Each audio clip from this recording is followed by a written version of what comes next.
This episode is in partnership with Taylor Brands. Taylor Brands is an all-in-one platform that brings affordable branding and design to any entrepreneur or small business owner. Taylor Brands makes it super easy to kickstart your business idea and look professional online with tools like an online logo maker, branded business cards, website builder, domains, and even branded designs for social media. Just go to taylorbrands.com, try it for free, and when you're ready to purchase, use the coupon code Sierra Nicole 20 to get 20% off.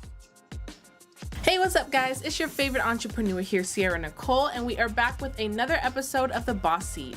The Boss Seat is a show where we interview different individuals who are absolutely killing it in their respective fields, and you get the chance to see what it costs to really be a boss. And today we have a super special guest, the first female NFL coach, Dr. Jen Welter.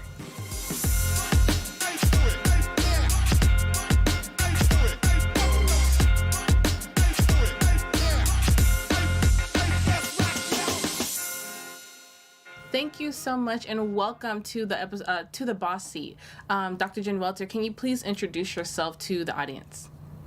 Well, it's great to be on the boss seat, surrounded by another boss female. You know, it's always a good time when we bring the great ladies together. Absolutely. Yes. So Dr. Jen Welter, probably best known as the first female to have coached in the National Football League. What you might not know is that I came from women's football. Played 14 years there, then transitioned into men's pro football in what I like to say is the most painful way possible, because I actually played. Oh, wow. Yes, I played a year on the Texas Revolution as a running back. So literally got tackled every day for a year by the guys. And so moving into coaching was a little less painful, actually. But it is the way that I ended up getting the opportunity because I played on the team, and then the next year I coached for them and went from the Revolution to the Arizona Cardinals. That is amazing. And I'm actually from Arizona, and I know that you were a coach with the Arizona Cardinals. And like I said, I think that your story is amazing. So can you dive a little bit deeper into what was that like? Because most people know the NFL as being very male dominated, even with the coaching staff. So seeing, a woman being able to dominate in that space is very inspirational. So can you dive in a little bit as to what that was like? Well, thank you for that. It was one of the best experiences of my life. I know for me, I didn't know what to expect going in. So I believe a great leader or a great coach is a great listener, right? So when I got there, just took the time to really see where the guys were, get to know them as people, and then where I could add value, right? I think for me, it was easy to have a more personal style of just one-on-one as opposed to big like this, like, hey, next time try this, right? Like, see if that works. And when it would work, right, it was good football information, it added value, then, the guys wanted more. And so the players were really open to it. I give them a lot of credit. They were excited to be a part of history. It wasn't something that they'd ever expected to have seen in their time in the NFL. So we had great conversations about it. And I really, it made me absolutely confident in 1000% that we are stronger together, right? That representation matters, and every table is better when we have more diversity added, right? When we have added values, added perspectives, and a slightly different voice in the room. I have both a master's in sports psychology and a PhD in psychology. So I was bringing both being a doctor in the room, being a woman in the room, and then obviously football IQ. And I think that's what's special. It's not like one's better or the other, but different voices at different times can make different points. And so working with the guys was amazing. The harder part for me was handling the outside looking in, right? Because there are always questions. Oh, if a woman does this, does she do that? And being the first, it doesn't mean that you'll be the only, but at that time, there's only one person to judge. So the question wasn't, could Jen Welter coach in the NFL? It was, could a woman right? And the pressure of being the entire sample size was something that was really, really important, right? Because the one thing you don't want to do is the reason why be the reason why they have closed the door for everyone else. Yeah, absolutely, and I can definitely see how that could be a lot of pressure, because you said you were the first, so you didn't necessarily have another woman example in that position to follow. So that can be a lot. Why football? Why did you go after football versus any other sport? You know, football is a beautiful sport in and of itself, right? It is the one sport that is um, it requires diversity at its core, right? You can't do it if everybody looks the same. And growing up in Vero Beach, Florida, it was like I would watch it and it was this place of magic, right? It was like real life superheroes. And I just wanted to be a superhero like they were. But I didn't actually get to play football until I was 22 years old. Right. It was kind of like that unrequited love, that boy you always had a crush on. You hope he'd notice you one day.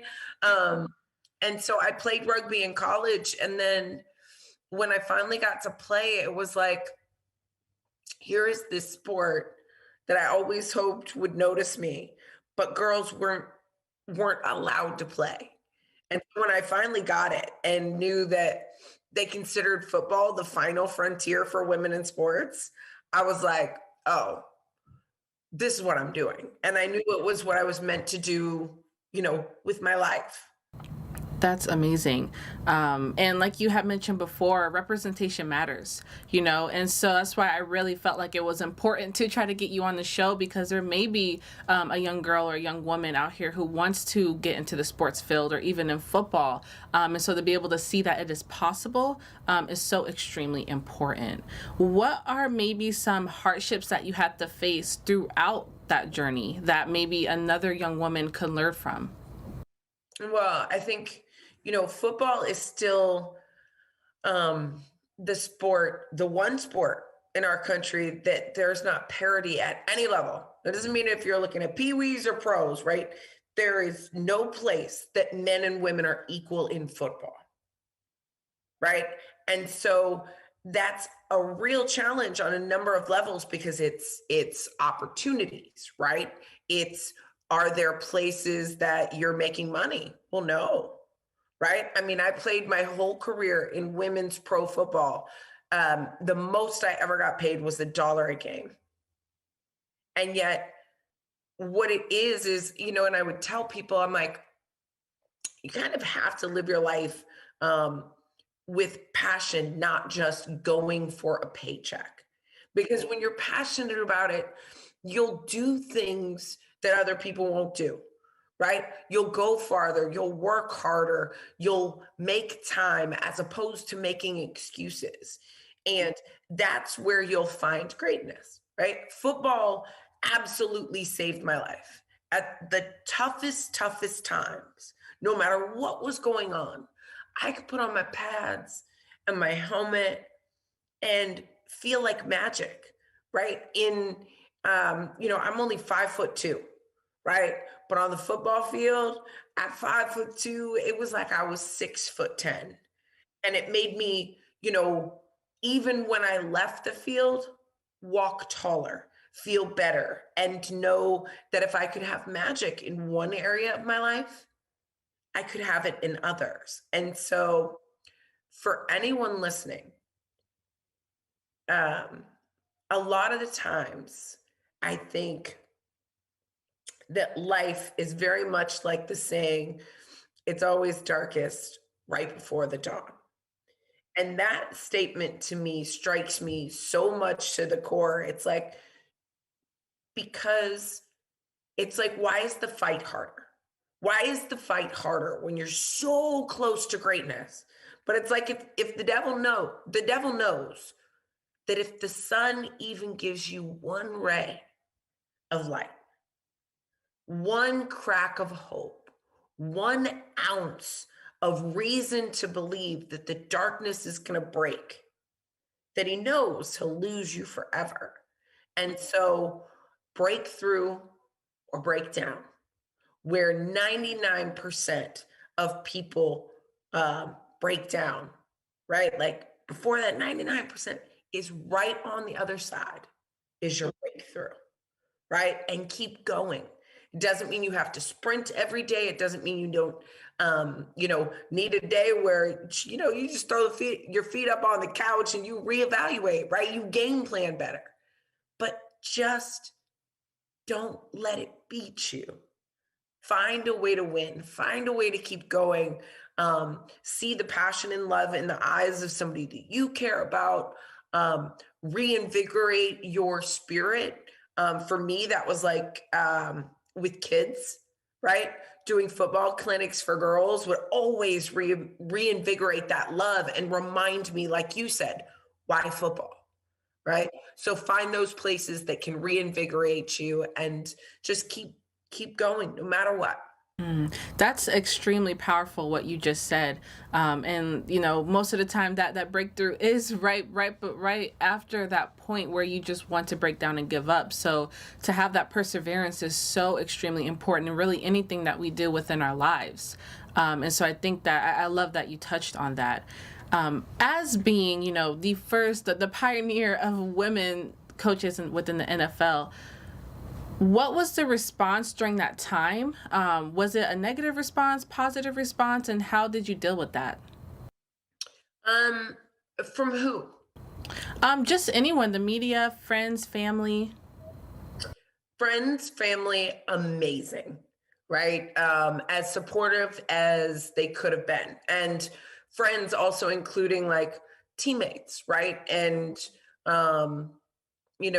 particularly in the women's game, it was like, it's not just you, right? That was something I think is really important too. It was not just me, it was all of us, right? It was one of us breaking through for all of us to continue to go through. So having that football community around me was like I was fortified by warriors. And my family was amazingly supportive. The hard part was the media, and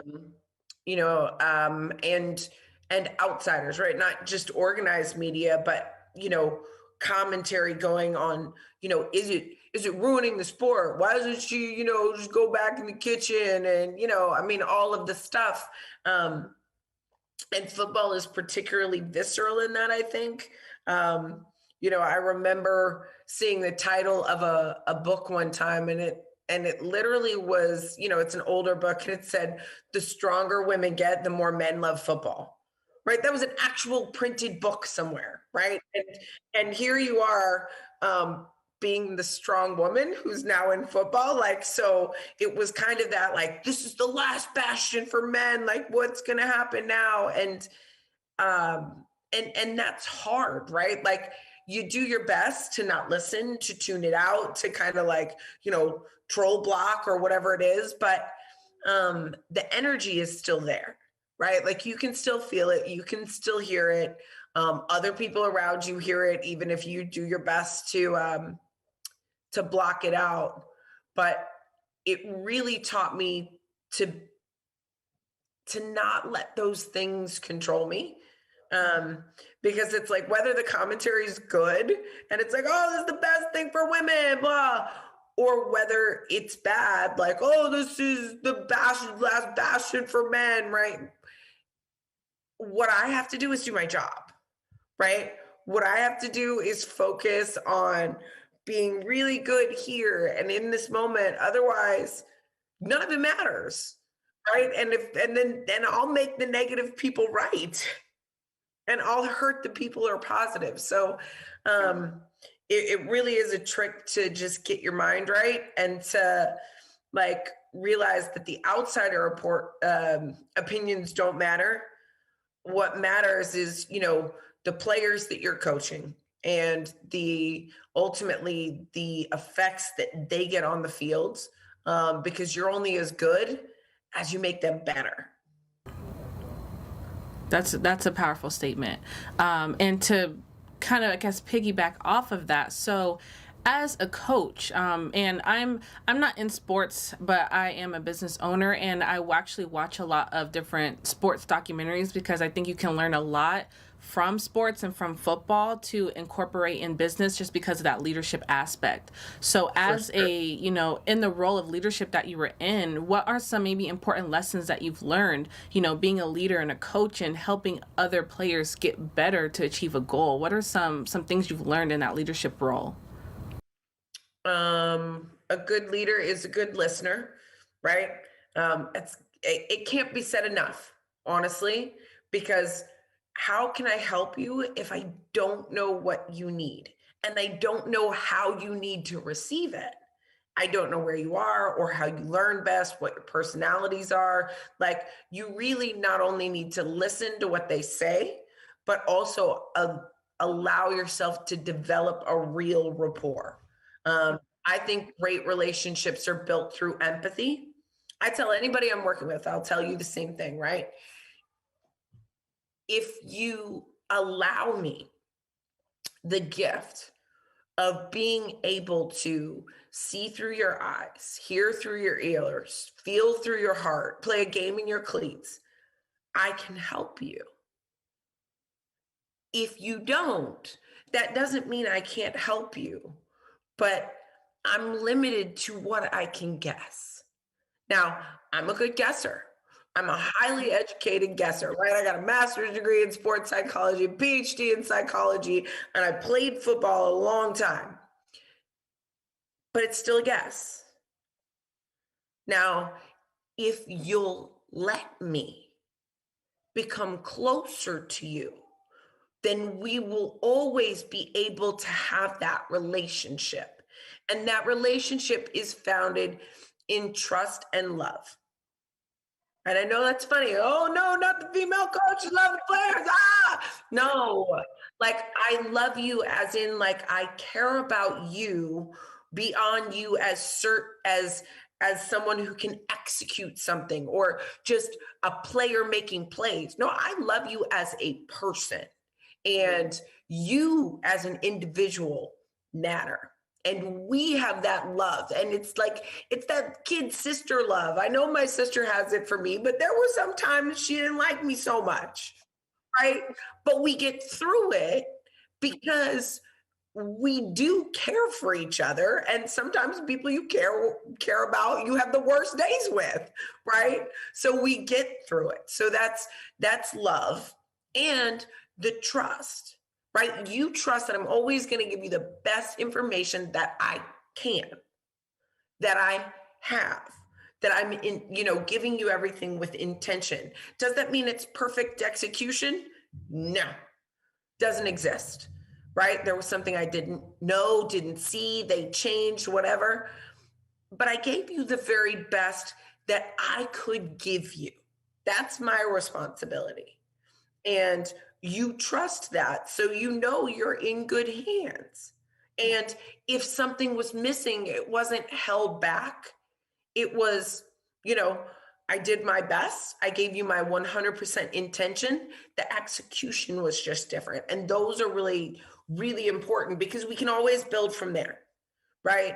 We can always build from there. And to me, that's what leadership is. It is that one-on-one relationship foundation exponentially extended, hopefully with everybody that you've got, and that you have literally looked to see what makes somebody different, and knowing that that difference is an absolutely positively big old freaking advantage, right? And then you're using those differences as a place to allow them to be best used. And now we've taken this wonderfully diverse, hopefully, team of amazing people who contribute in some way, and we've made sure we have a shared vision, That's right? powerful, right? And that we buy in. That's powerful. With that having that shared vision, and of course with the building that relationship, because it's more than, like you said, more than just executing a job or executing a goal, but building that rapport and that relationship is so extremely important for that trust aspect. And I think Absolutely. that, I think that can translate over into, not only sports, but in business as well. So that's powerful. 100%. Especially when you do it right. Your people are your most valuable asset. Without a doubt, whatever the business is, I mean, somebody had to at least set it up at one point, right? You could say, "Oh, well, it's on auto, this, that, and the other." There were people in that equation, right? And your people are going to have real people stuff that happens, especially right now, right? Like the world is insane, right? But if something's off from a performance from a performance standpoint, if yesterday you nailed everything out the box, boom, boom, boom, boom, boom, firing on all cylinders, and today we're a little bit off on some. If they're, and if we're talking physical performance, but it's mental too, right? If you didn't have an injury from yesterday and today, what's holding you back? It's something else. You didn't lose the ability to perform that task, but what's off, or maybe not firing just the way it was, is something here. Either your mind is somewhere else, or something's confusing you, or something is, meaning is taking you from the execution. Now, if I, instead of saying, "What are you doing?" Blah, blah, blah, and you go, "I don't know." If I instead say, "Are you okay? What's going on?" Right? Imagine the response you'll get. I know you well enough to know that something's not quite right with you. And instead of getting mad at you and roasting you over the coals, you actually feel like you have a place where you can help get some advice that might fix it, right? That might help you in your life. Guess what? Then the physical coaching stuff becomes really easy, right? Because you're like, "Oh, I talked to you about this," and we have that trust and love. Now, even if you didn't tell me, the facts that I noticed is going to allow you to feel cared for, right? Because you may not be open to talking about it, you may not feel like you can, but when somebody just does a little nudge and check in, just on a human level,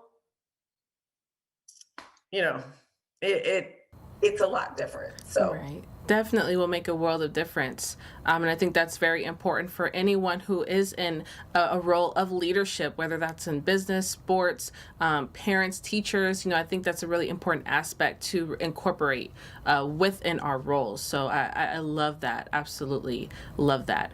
Dr. Jen Welter, I don't want to hold you too long, but the show is called The Boss Seat, and every guest that we have on asks this one question. So, when someone says, "I'm a boss," what does that mean to you? What does it mean to be a boss? mm, I think it means knowing yourself, knowing your style, and putting them in the equation to take your seat. And if there's not a seat at the table, make your own table, baby, because there's a place for you and you know it. Absolutely. I love that. Make your own table. I love that. Dr. Jen Welter, thank you so much for sharing. You shared so much value with us today. And I know that there's someone out here, man or woman, who can watch you and your story and see your passion and can be inspired by it. So I really appreciate you. And can you let the audience know where they can find you on social media? For sure. So, Welter 47 on both LinkedIn and Instagram. Um, J Welter 47 on Twitter, Dr. Jen Welter on Facebook, and jenwelter.com online. Awesome. I love it. And guys, make sure you go check out Dr. Jen Welter. We'll be posting her socials down below in the description of this podcast show. And again, Dr. Jen, I appreciate you and your time. And thank you everyone who has tuned in for this episode of The Boss Seat. We are going to catch you guys next week. Hey, thank you so much for tuning in to this week's episode of The Boss Seat. Make sure you guys are heading over to the Live Waves app where we are doing some bonus content just for you. Download the app free in your Google Play or your Apple Store. So we'll catch you over there in a few minutes.